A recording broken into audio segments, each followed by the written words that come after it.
ঘরে বাইরে কোনো খানি যেন শান্তি নেই তৃণমূল সাংসদ মহুয়া মৈত্রের। এবার কি তাকে ঘর ছাড়া করার পরিকল্পনা? শুক্রবার রাতের খাবার খেতে বসেছিলেন মহুয়া মৈত্র, আর তখনই এলো ফোন। রাতেই ছাড়তে হবে সার্কিট হাউস। ফোনে প্রশাসনিক কর্তা, আর বাইরে বিজেপি কর্মীদের বিক্ষোভ। এ কোন বিপদ মহুয়া মৈত্রর সামনে? তাকে কি এবার এলাকা ছাড়া হতে হবে নাকি? কি চক্রান্ত হচ্ছে মহুয়া মৈত্রর পিঠ পিছে? যেটা most important, circuit house as a government accommodation is the first for any MP. আর যেটা টেবল অফ প্রিসিডেন্স আছে মিনিস্ট্রি অফ হোম অ্যাফেয়ার্সে, সেখানে এমপিরা কিন্তু 21 নম্বরে, একটা স্টেটের চিফ সেক্রেটারি আর একটা chief minister of a union territory 22 নম্বর, 22 বা 23 নম্বর। তার মানে যদি একটা chief minister of a union territory আসে আর একজন এমপি আসে আর একটা ঘর থাকে, তবে কিন্তু এমপিকেই দিবে। বিজেপির বিরুদ্ধে যতই সুর চড়াচ্ছেন ততই যেন ঘিরে ধরা হচ্ছে তাকে। এবার কি তাকে ঘর ছাড়া হতে হবে? মহুয়া মৈত্র ছাড়ার পাত্রে নন। তিনিও দিল্লিতে চিঠি পাঠিয়েছেন। কেন্দ্রীয় স্বরাষ্ট্র মন্ত্রকের অগ্রাধিকারের তালিকায় সাংসদেরা 21 নম্বরে রয়েছেন। স্পিকারকে লেখা চিঠিতে মনে করিয়ে দিয়েছেন মহুয়া। কি হয়েছে মহুয়া মৈত্রের সঙ্গে? মহুয়া জানিয়েছেন, শুক্রবার সন্ধে 6:15 নাগাদ তিনি কৃষ্ণনগরের সার্কিট হাউসে গিয়েছিলেন। সাংসদ হিসেবে আগেও সেখানে থেকেছেন তিনি। যে ঘরে থাকেন সেই ঘরটি তাঁর জন্য খুলে দেওয়া হয়। সময় মতো চা এবং রাতের খাবার পরিবেশন করা হয় সাংসদকে। তারপর রাত 9:47 তার কাছে নদিয়ার এডিএম এর ফোন যায়। তিনি তাকে ঘরটি ছেড়ে দিতে বলেন, এমনটাই অভিযোগ করেছেন মহুয়া মৈত্র। এই সংক্রান্ত একটি নির্দেশও মহুয়া মৈত্রকে পাঠানো হয় 10:52। কিন্তু মহুয়া মৈত্র ঘর ছাড়তে রাজি হননি। অভিযোগ, সেই সময় সার্কিট হাউসের বাইরে বিজেপির একদল কর্মী সমর্থক জড়ো হয়ে তার বিরুদ্ধে স্লোগান দিতে শুরু করেন। তাকে দেশদ্রোহী ও গো ব্যাক স্লোগান দেওয়া হয়।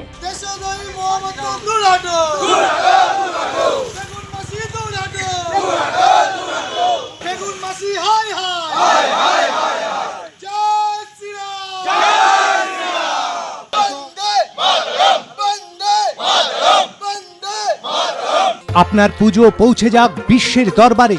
প্রতি বছরের মতো এবারও আর+ নিউজ নিয়ে এলো শারদাঞ্জলির সেরা সম্মান 2026। অংশ নিতে সকাল 10টা থেকে সন্ধে 6টার মধ্যে সরাসরি যোগাযোগ করুন আমাদের অফিসে, অথবা কল করুন 9836323248 এই নম্বরে। শারদাঞ্জলি শুধুমাত্র আর+ নিউজে। মহুয়া মৈত্রর দাবি, তাকে জানানো হয়নি সার্কিট হাউসের নতুন নির্দেশিকা। ঘর ছাড়ার কারণ জিজ্ঞেস করায় তাকে জানানো হয় ওপর মহল থেকে নির্দেশ এসেছে। রাত 10:52 জেলা প্রশাসন তাকে হোয়াটসঅ্যাপে সেই নির্দেশের কপি পাঠায়। বলা হয়, বার্ষিক সাফাই অভিযানের জন্য সার্কিট হাউসে নতুন করে কোনো ঘর বুক করতে দেওয়া হচ্ছে না। মহুয়া মৈত্রর দাবি, তার বুকিংটি নতুন ছিল, তাই তা বাতিল করা হয়েছে। সত্যি যদি নির্দেশ থাকতো, কেন রাত 10টা পর্যন্ত অপেক্ষা করলো প্রশাসন? 10:52 কেন নির্দেশের কপি পাঠানো হলো? প্রশ্ন তুলেছেন মহুয়া মৈত্র। রাতেই তিনি ফেসবুক লাইভে পুরো ঘটনার বিবরণ দেন। আমাকে 9:50 এডিএম ফোন করে বলে যে আমার ওপর থেকে অর্ডার আছে, আপনাকে সার্কিট হাউস ছেড়ে দিতে হবে। আমি বললাম, রাত্রির 9:50 আমি সার্কিট হাউস কেন থাকবো, ছাড়বো কেন? কারণ বলে, ম্যাডাম আমি জানি না, আমার কোনো কারণ দেননি। উনি বললেন, উনি নিজেই খুব লজ্জা পাচ্ছিলেন। উনি বললেন যে I have been asked to convey this is order from higher up. তো আমি বললাম, I am the sitting MP, আমি রাত্রি 10টার সময় আমাকে ফোন করে আমি সার্কিট হাউস থেকে মোটেই বেরোবো না। তারপরে 10:52 10:52 তারপর আমি ফোন করি, সবাইকে জানাই, আমি টুইটারে করি। 10:52 আমাকে হোয়াটসঅ্যাপে এনডিসি একটা মেসেজ পাঠায়, বলে অ্যাজ ডিরেক্টেড। রাত্রি 10:52 মানে প্রায় 11টার সময়। মেসেজে কি আছে? মেসেজে একটা অর্ডার আছে, যেটা আমি টুইট করেছি, একটা চিঠি লেখা, ওপরে অশোক স্তম্ভ টম্ব কিছু নেই, লেখা আছে যে সার্কিট হাউস অ্যানুয়াল পরিষ্কার এবং মেনটেনেন্স হবে, তাই 14 তারিখ বিকেল থেকে, মানে আজকে বিকেল থেকে যেই আমি ঢুকলাম, সেই টাইমটা থেকে নাকি সার্কিট হাউসে কোনো সার্ভিস দেওয়া হবে না। আর 14 তারিখের আগে যেই বুকিংগুলো রয়েছে সেই মানুষরা থাকতে পারবে, কিন্তু 14 তারিখের পরে যারা আছে তারা থাকতে পারবেন না, কারণ আমি তো আজকে এসেছি। তার মানে আজকে আমি যখন ওদের বলে দিয়েছি আমি আজকে আসব, যখন আমি এলাম আমার ঘর রেডি, আমার কিছু বলেনি, আমার ড্রাইভার আমার আগে এসছে, কিচ্ছু বলেনি। আমি যখন ঢুকলাম আমার ঘর রেডি, স্টাফ ওপরে চাবি নিয়ে আমার ঘরে আমায় নিয়ে এলো, সবকিছু চলছে, বাথরুমে নতুন সাবান, টুথব্রাশ সবকিছু দেওয়া, বিছনা বানানো, তোয়ালে। আমি জিজ্ঞেস করলো চা খাবেন কিনা, আমাকে চা দিল, 2 বার চা দিল। তারপর রাত্রি 2 বার জিজ্ঞেস করলো রাত্রিরে কি খাবেন। রাত্রিরে 9:20-তে, আমি মেটে ভালোবাসি, আমাকে যাই হোক ভাত দিল, ডাল দিল, মেটের তরকারি একটুখানি দিল, বাঁধাকপি দিল, আমি সব খেলাম 9:20-তে। 9:50-এ আমাকে এডিএম সাহেব ফোন করে বলছেন যে আপনাকে ঘর ছাড়তে হবে। তা আমি যখন ঢুকেছি তখন আপনারা জানতেন না যে আমি রাত্রিতে থাকবো। কি রে, তোর বেশ র্যাশ হয়েছে দেখছি। হ্যাঁ রে, কি করবো বলতো, র্যাশগুলো কিছুতেই কমছে না। অনেক কিছু ইউজ করলাম তবুও কমছে না। তুই এম্বার গৌরীদেবী হসপিটালসে দেখাতে পারিস, ওখানে ভালো এক্সপিরিয়েন্স ডার্মাটোলজিস্ট আছে। গৌরী দেবী হসপিটাল, রাজবাঁধ, দুর্গাপুর। যোগাযোগ 8001003333, 8001113333।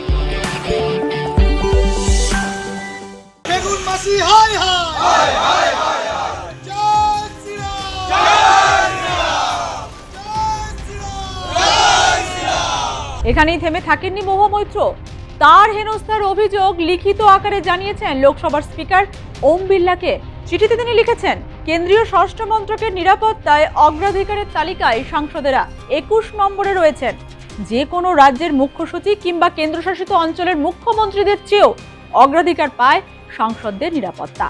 কিন্তু সাংসদ তার এলাকায় গেলে সার্কিট হাউসেই থাকেন, তাকে এভাবে ঘর ছাড়তে বলা যায় না। স্পিকারের কাছে তার অনুরোধ, তিনি যেন বিষয়টি দেখেন এবং প্রয়োজনীয় পদক্ষেপ করে দৃষ্টান্ত স্থাপন করেন। 15ই আগস্ট এমপি অফিস চত্বরে পতাকা উত্তোলন করতে এসে এই ঘটনার তীব্র নিন্দা করেছেন মহুয়া মৈত্র। বিজেপির লোকগুলো গতবারও করেছে, এবারও করছে, আর প্রকাশ্যভাবে ওদেরকে বলা হয়েছে যে যখনই আসবে এমন একটা পরিস্থিতি ক্রিয়েট করো আর থাকার জায়গা দেবো না, উনি যাতে পাগলের মতো ছুটে বেড়াবেন আর ও থাকার জায়গা থাকবে না আর আমরা ওকে ক্যাপচার করবো।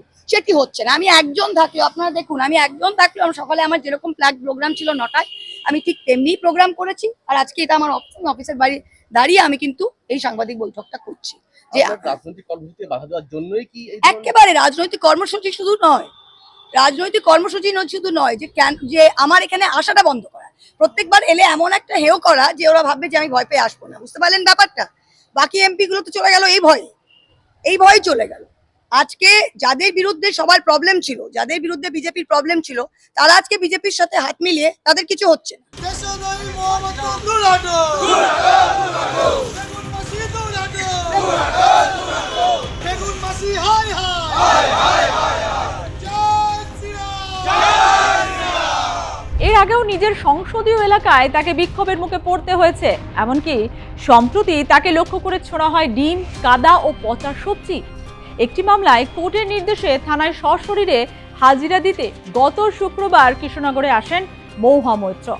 ডিম নিক্ষেপের ভয়ে সুপ্রিম কোর্টে তিনি নিরাপত্তা চেয়েছিলেন, কিন্তু ওই মামলায় শীর্ষ আদালত স্বাধীনতা সংগ্রামীদের উদাহরণ টেনে মহুয়াকে সশরীরে থানায় হাজিরা দিতে বলে।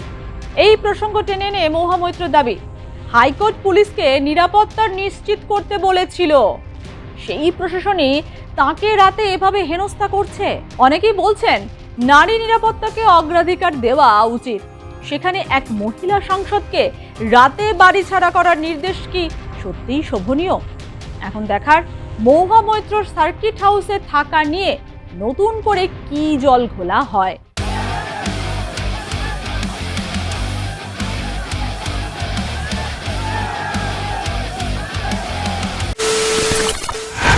খবরের নামে প্রতিদিন সন্ধে আপনার ড্রয়িং রুমে কি শুধুই চিৎকার চেঁচামেচি খেয়ে আসে? বিতর্কের নামে চলে গালাগালি আর কাদা ছোড়াছুড়ি। এবার সময় পরিবর্তনের, কারণ আমরা কান ফাটানো চিৎকারে বিশ্বাস করি না। আমরা বিশ্বাস করি খবরের সত্যতায়। আমরা কোনো পক্ষের হয়ে গলা ফাটাই না, আমরা সাধারণ মানুষের হয়ে প্রশ্ন তুলি, চিৎকার নয়। শুধু খবর হবে যেখানে বিতর্ক আছে কিন্তু কুৎসিত ঝগড়া নেই। সঠিক তথ্য, বিশ্বস্ত খবর। নজর রাখুন আর প্লাস নিউজে।